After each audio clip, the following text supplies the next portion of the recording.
Menurut Konsul Jenderal India di Denpasar Amarjit Singh Taki, gerakan yoga mampu mempertemukan badan dan roh sehingga efektif dalam menghilangkan ketegangan dan stres, yang akhirnya bisa mendamaikan seluruh dunia.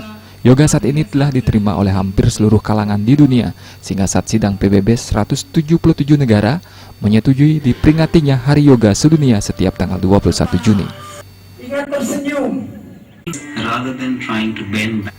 Ditambahkan untuk menghilangkan stres, yoga bisa dilakukan setiap hari.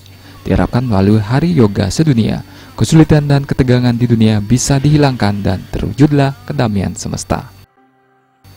Sementara senior manajer MURI, Paulus Pangka mengatakan, animo masyarakat di Denpasar terhadap yoga sangat tinggi yang berasal dari kalangan pelajar SD dan SMP hingga masyarakat umum, sehingga mampu memecahkan peserta yoga terbanyak sebelumnya yang hanya mencapai 1.012 peserta. Rekor Juni Indonesia sebelumnya pernah mencatat rekor yang sejenis, yaitu yoga peserta terbanyak 1.012 peserta dalam satu tempat. Syarat ketentuan MURI minimum 10% dari 1.012 peserta. Hari ini sudah mencapai 3.600 peserta.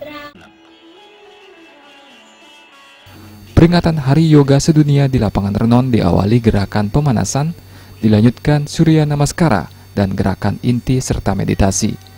Yoga kali ini juga diikuti oleh Wakil Gubernur Bali Ketut Sudikerta, mantan atlet binaragawan kenamaan Indonesia Aderai, dan anggota DPD RI asal Bali Arya Wedakarna.